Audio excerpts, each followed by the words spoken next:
ఆంధ్రప్రదేశ్లో సంచలనం సృష్టించినటువంటి మద్యం కుంభకోణంలో కీలక పరిణామాలు చోటు చేసుకోబోతున్నాయా? మద్యం కుంభకోణంలో కీలక నిందితులు ఎవరైతే ఉన్నారో వారికి ప్రాణహాని ఉందా అంటే అవుననే సమాధానం ఇస్తున్నారు కొంతమంది రాజకీయ విశ్లేషకులు.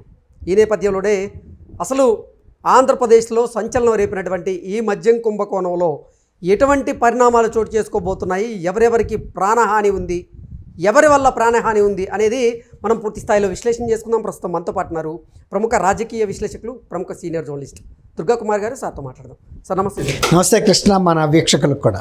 మద్యం కుంభకోణంలో కీలక పరిణామం చోటు చేసుకోబోతుందని, మద్యం కుంభకోణంలో కీలక నిందితులు ఎవరైతే ఉన్నారో వారికి ప్రాణహాని ఉంది అనేలాగా కొన్ని వార్తలు వస్తూ ఉన్నాయి. వీటి మీద మీ విశ్లేషణ ఏంటి సార్? మీరు ఇంతకుముందు చెప్పినట్టు అది రాష్ట్రంలోనే సంచలనం రేపలేదండి, దేశంలోనే సంచలనం లేపిన కుంభకోణం ఇది. ఎందుకంటే ఇంత భారీ కుంభకోణం ఇంతవరకు దాదాపు ఎక్కడా కూడా జరగలేదు. దీని లోతు ఎంత అంటే ఎంత పరిమాణంలో జరిగింది అనేది కూడా ఎవరు చెప్పలేని పరిస్థితిగా ఉంది. ఇప్పుడు సిట్ అధికారులు కూడా ప్రాథమిక అంచనాలే తప్ప ఇది సంవత్సరానికి ఎంత సగటున అమ్మారు వీళ్ళు, ఆ తర్వాత అందులో ఎంత మార్జిన్స్ ఉన్నాయి అనేది కూడా గతంలో అంటే ఇండియన్ మేడ్ ఫారిన్ లిక్కర్ అని ఒక స్టాండర్డ్ అంటే ఒక ప్రామాణికమైన మద్యం ఉండేది దేశంలో అన్ని రాష్ట్రాలతో పాటు ఆంధ్రప్రదేశ్లో కూడా. కానీ వైఎస్ఆర్సీపీ వచ్చిన తర్వాత దాని నాణ్యత అనేది కనీస ప్రమాణానికి పడిపోయింది. అంటే అతి తక్కువ ఖర్చుతో తయారు చేసి అతి ఎక్కువ ఖర్చుకి అమ్మారు. దాని మూలన ఎంత లాభాలు వచ్చినాయి, ఆ డబ్బులు ఎక్కడికి వెళ్ళినాయి, దీనిలో ప్రధాన పాత్రధారులు ఎవరు, అసలు సూత్రధారులు ఎవరు అనేది అసలు దేశం మొత్తం నివ్వెరపోయి చూస్తూ ఉన్న పరిస్థితుల్లో ఇప్పుడు కొంతమంది అరెస్టులు అయితే జరిగినాయి. ఇప్పుడు విజయసాయిరెడ్డి గారే స్వచ్ఛందంగా ఈ కేసులో ఎవరెవరు పాత్ర ఏంటనేది నేను చెబుతానని ఆయనే ముందుకొచ్చాడు. కర్త కర్మ క్రియ కసిరెడ్డి రాజు అని చెప్పాడు. కానీ ఆయన ఏం చెప్పాడు, నేను మొత్తం కాదు, ఆయన గుడ్డలు కూడా నేను ఓడదీస్తాను, నా సగం గుడ్డలు ఓడదీస్తాడు, ఆయన పూర్తి గుడ్డలు ఓడదీస్తాను, అట్లా ఒకడు నువ్వు సవటాయి అంటే నీకన్నా మించిన సవటాయి నేను అన్నట్టు మొత్తం అసలు ఇది జగన్మోహన్ రెడ్డి పెట్టిన సూత్రం ఇదంతా దాని ప్రకారమే జరిగింది అనేది అందరూ చెప్పారు.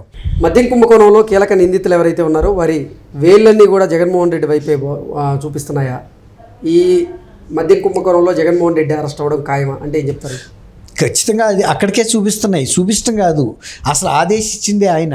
ఇప్పుడు పరిస్థితి ఏంటంటే ఇంత భారీ కుంభకోణంలో వీళ్ళందరూ మెయిన్ పాత్రధారులు అరెస్ట్ అయితే సూత్రధారి బయటకు వస్తాడనే అంశం మీద వీళ్ళ ప్రాణానికి హాని జరుగుతుందని ఇంటెలిజెన్స్ వాళ్ళు ఆల్రెడీ ప్రభుత్వానికి ఒక హెచ్చరిక పంపినట్టు తెలుస్తుంది. ఇది ఎందుకు పంపారంటే వివేకానంద రెడ్డి గారి హత్య కేసులో కూడా సాక్షులుగా ఉన్న దాదాపు 5గురు ప్రత్యక్షంగానో పరోక్షంగా పాత్ర ఉన్న వేరే ఇంకొకరు 6గురు చనిపోయారు. అనుమానాస్పద మరణాలు జరిగినాయి. దాని మీద కూడా సిట్ వేశారు. జాతీయ స్థాయిలో సిబిఐ కూడా నివ్వెరపోయింది. సుప్రీంకోర్టు ముందు కూడా ఒప్పుకుంది, అవును అకాల మరణాలు అనుమానాస్పద మరణాలు జరిగిన మాట వాస్తవం, అందువల్ల ఈ విషయంలో బెయిల్ కొంతమందికి ఇవ్వటం వలన ఇంకా కొన్ని కూడా జరిగే అవకాశం ఉందని కూడా సుప్రీంకోర్టు ముందు సిబిఐ ఒప్పుకుంది. అట్లాగే పరిటాల రవి హత్య కేసులో ప్రధానమైన పాత్రధారు మొద్దుసీను జైల్లో చనిపోయాడు. అసలు ఇంతవరకు ఆంధ్రప్రదేశ్ చరిత్రలో జరగలేదు అట్లాంటి సంఘటన.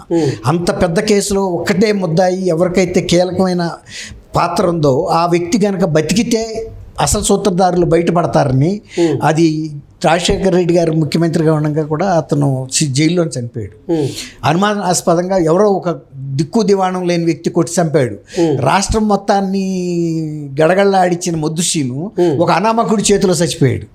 ఇవన్నీ కూడా ప్రభుత్వ హత్యలేను, ప్రభుత్వం దీని వెనకాల ఉంది అనేది తెలుస్తుంది. సూత్రధారులు ప్రభుత్వానికి కూడా ఎవరైతే సూత్రధారులు, ఇప్పుడు ఇంత వేల కోట్ల రూపాయల కుంభకోణంలో సూత్రధారులు ఇవాళ ప్రధాన ముద్దాయిలుగా ఉండి జైల్లో ఉన్న వ్యక్తులు కానీ బయట ఉన్న వ్యక్తులకు కానీ రేపు వీళ్ళు ఈ అంశాలన్నీ కనుక తెలియజేస్తే సిట్కి కానీ, లేకపోతే ఇప్పుడు ఈడీ కూడా ఎంటర్ అయింది. ఇప్పుడు ఈడీకి కనుక చెప్తే ఈ కేసులో అసలు సూత్రధారుల దగ్గర నుంచి రెవెన్యూ రికవరీ ద్వారా డబ్బులు తీసుకుంటారు, భారీ శిక్షలు కూడా పడతాయి. అందువల్ల అసలు వీళ్ళు ఈ విచారణ వచ్చే దశకి లోపల ఒక్కొక్కరిని ఎలా ఎలిమినేట్ చేయాలి, ఎవరిని ఎట్లా పైకి పంపాలనే ప్రయత్నం కూడా జరుగుతుందని ఇంటెలిజెన్స్ వాళ్ళు రాష్ట్ర ప్రభుత్వానికి హెచ్చరించినట్టు తెలిసింది. దీని దీంతో ఇవాళ సిట్ అధికారులు కూడా వాళ్ళ వ్యక్తిగత భద్రత మీద కూడా దృష్టి పెట్టినట్టు ఇవాళ బయటికి వచ్చింది. వాళ్ళు అంతర్గతంగా ఉన్నత పోలీస్ అధికారులు, ఈడీలో ఉన్నత అధికారులు వాళ్ళందరూ కూడా సంయుక్తంగా ఆలోచన చేసి వీళ్ళకి వ్యక్తిగతమైన భద్రత కల్పించాలి, లేకపోతే గనక వీళ్ళకి ఏదైనా ప్రమాదం జరిగితే సూత్రధారులు తప్పించుకెళ్ళిపోతారు. ఇప్పుడు సేమ్ వివేకానంద రెడ్డి గారి హత్య కేసులో ప్రధానమైన వ్యక్తులందరూ ఇదయ్యారు. అసలు సూత్రధారులు కేసుని విచారణకు రానివ్వట్లేదు. అలాగే ముద్దుసీన్ పరిటాల రవి గారి హత్య అయితే డైల్యూట్ అయిపోయింది. ఎప్పుడైతే ముద్దుసీన్ మొత్తం కీలకమైన వ్యక్తి చనిపోయిన తర్వాత ఇంకా కేసు ఏముంది, ఇంకెవరి మీద ఉంటుంది. కానీ అసలు పాత్రధారి ముద్దుసీన్ అయితే కాదు. ముద్దుసీన్కి ఆయుధాలు సమకూర్చింది, ఆర్థిక సహాయం చేసింది, ప్రోద్బలం చేసింది, నీ వెనకాల మేము ఉంటామని మద్దతు ఇచ్చింది వేరే వ్యక్తులు. ఆ వ్యక్తులు ముద్దుసీన్ని జైల్లోనే సఫా చేశారు. వాళ్ళ సొంత భార్య కూడా మొత్తుకుంది, కానీ ఆ అమ్మాయి గోడ ఎవరు విన్నారు?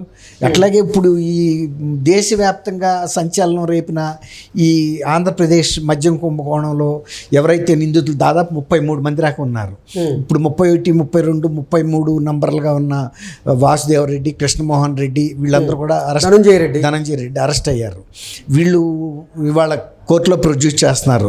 బహుశా రిమాండ్ ఇది అడిగారు వీళ్ళు, పోలీసులు ఇస్తారు. ఇప్పుడు వీళ్ళు రివీల్ చేసే అంశాలు చాలా కీలకమైన అంశాలు. ఎందుకంటే ఈ నిధులన్నింటినీ ఎవరి ద్వారా ఎక్కడికి పంపారనేది ఈ మొత్తం ప్లానింగ్ చేసిన వాళ్ళలో వీళ్ళు చాలా కీలకంగా ఉన్నారు. కాబట్టి ఇవన్నీ కూడా బయటకు వచ్చినప్పుడు జగన్మోహన్ రెడ్డి గారే అసలు ప్రధాన లబ్ధిదారు.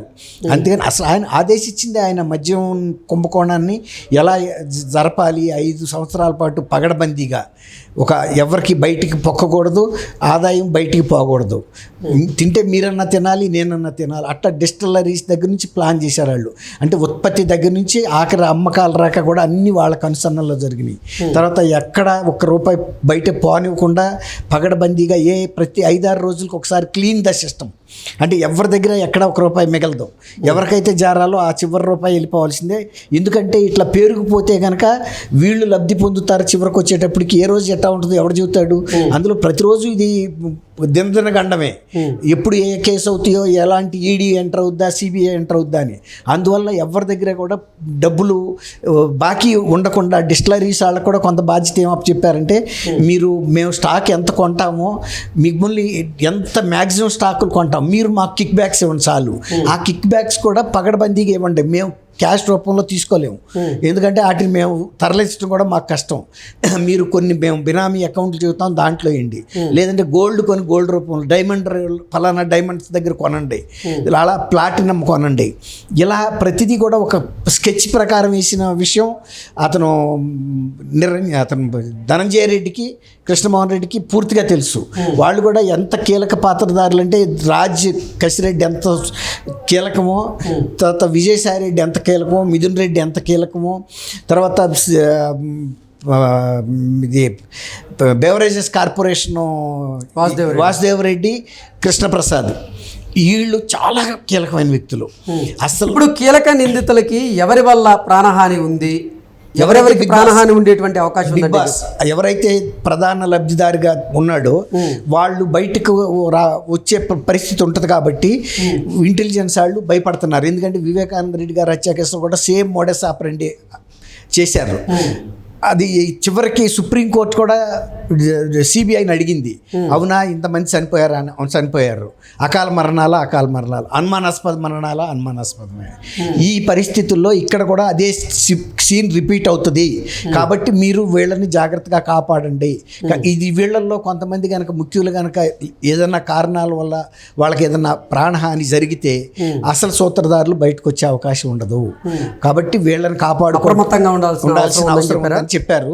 దాని మూలాన ఇప్పుడు వీళ్ళని రిమాండ్లో పెట్టినప్పుడు కానీ, పోలీస్ కస్టడీలో ఉన్నప్పుడు కానీ కంటికి రెప్పలాగా కాపాడుకోమని ఆదేశాలు కూడా. మరి కీలక నిందితులు ఎవరైతే ఉన్నారో వారు అప్రూవర్గా మారి అసలు లబ్ధిదారు ఎవరనేది చెప్తారా? బయటికి అప్రూవర్గా మారినా సరే వాళ్ళని కేసు విచారణ జరిగి లాజికల్ ఎండ్ రాక వెళ్ళేరాక కాపాడుకోవాల్సిన బాధ్యత ప్రాసిక్యూషన్ అంటే పోలీసు వ్యవస్థ మీద ఉంది, ప్రభుత్వం మీద ఉంది. కేసు చివరి రాక పరిష్కారం అయ్యే వరకు, అప్పటి వరకు వాళ్ళకి ఖచ్చితమైన ఇప్పుడు వాళ్ళు మేము ఎందుకు ఇంత కీలక పాత్ర పోషించాము, ఎవరి లబ్ధి కోసం పోషించామని ఒక ఆందోళనలో కూడా ఉన్నట్టు చెప్తున్నారు. ఇప్పుడు వాళ్ళ ఆందోళన ఇప్పుడు తెలుస్తుంది వాళ్ళకి. Okay. మనం క్రాస్ ఫైర్లో ఇరుక్కుపోయాము. ఇప్పుడు సపోజ్ అటు పాకిస్తాన్ నుంచి కాల్పులు జరుగుతున్నాయి, ఇటు ఇండియా నుంచి కాల్పులు జరుగుతున్నాయి. సరిహద్దుల్లో నుంచున్న మనుషులు చచ్చిపోతున్నారు. నిన్న గురుద్వారా మీద కూడా జమ్మూ కాశ్మీర్లో కాల్పులు జరిగినట్టు ఇప్పుడు వీళ్ళకి ప్రాణానికి ముప్పు వస్తుంది అనేది బయటకు వచ్చింది. ఇప్పుడు వాళ్ళ కుటుంబాల ఆందోళన చెందుతున్నారు. అసలు లబ్ధిదారులేమో క్షేమంగా ఉండారు. ఇప్పుడు వీళ్ళు వాళ్ళకి ఒక టూల్స్ లాగా, పనిముట్లలాగా ఉపయోగపడిన వ్యక్తుల ప్రాణాలు ప్రమాదంలో పడినాయి. కాబట్టి వాళ్ళ పోలీసు వ్యవస్థ కాపాడాలి, ప్రభుత్వం కూడా చర్యలు తీసుకోవాలి. అవసరమైతే ఈడీ అధికారులు కూడా చొరవ తీసుకుని వీళ్ళకి తగిన భద్రత అయితే ఏర్పాటు చేయాల్సిన అవసరం ఉంది. Okay sir, thank you so much. Thank you Krishna, మన వీక్షకులు కూడా.